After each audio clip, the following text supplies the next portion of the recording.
Graydon House and HarlequinAudio present 1 in a Million by Beverley Kendall.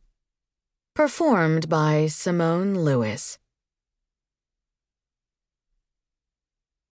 To my baby, who isn't a baby anymore.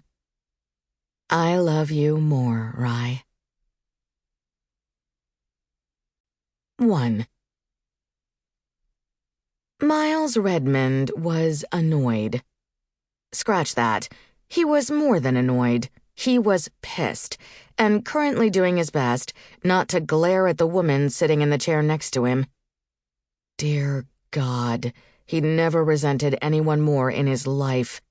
And the fact that he was married to her made the nightmare they were living through 100 times worse. It would be fair to say their 3-year marriage hovered on the brink of failure, and the outcome of this meeting might be what sent it plunging to its demise. Miles clenched his jaw as he regarded Holly, taking in her unsmiling face and rigid posture. His wife's beauty turned heads everywhere they went, but had failed to turn his since she'd demanded the DNA test. "Would you stop looking at me like that?" Holly huffed, cutting a pair of ice blue eyes at him.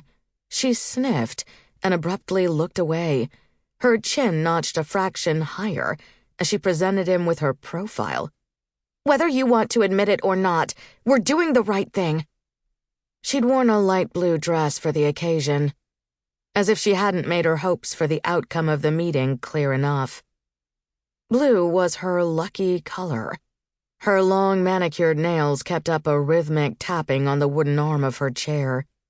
"And what exactly is that?" he asked, his tone like shards of glass. Exasperated, she rolled her eyes and flicked a wavy lock of platinum blonde hair over her shoulder. "God, I hate it when you're like this. You know exactly what I'm talking about. I can't believe you don't want to know who she belongs to."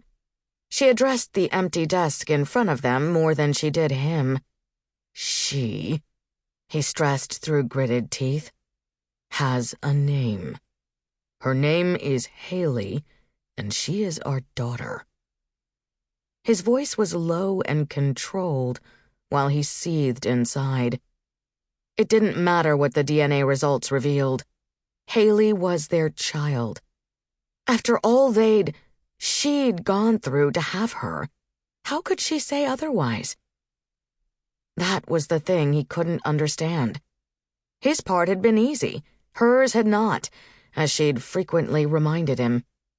Holly huffed out a sound of deep frustration, her narrowed gaze taking a glancing stab at his face.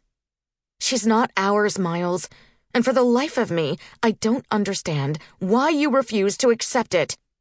It's as obvious as the nose on my face that she belongs to another couple." "She's ours." He was the only father Haley had ever known, and no test was going to change that. "I'm sure her biological parents will have something to say about that." His wife had made up her mind and refused to be swayed. Recognizing the pointlessness of arguing with her, Miles kept his mouth shut and averted his gaze. These days, it was impossible to look at her without feeling a profound sense of betrayal and anger. So much anger. Feelings far removed from how he'd felt the day they'd exchanged their wedding vows. "Miles, they have as much a right to know as we do. Wouldn't you want to know if you were in their place?" Holly said, her voice cajoling, indicating a switch of tactics. Good cop, bad cop, meet Holly the bully and Holly the sweet talker. The same woman employing 2 tried-and-true methods to get her way. Well, it's not going to work this time. The office door behind them opened, and Dr. Kelly Franklin walked in, saving him from more of his wife's attempts to convince him her motivation was altruism, not selfishness. Small in stature at barely over 5 feet, and clad in a white lab coat, Dr. Kelly had brown shoulder. Sample complete. Ready to continue?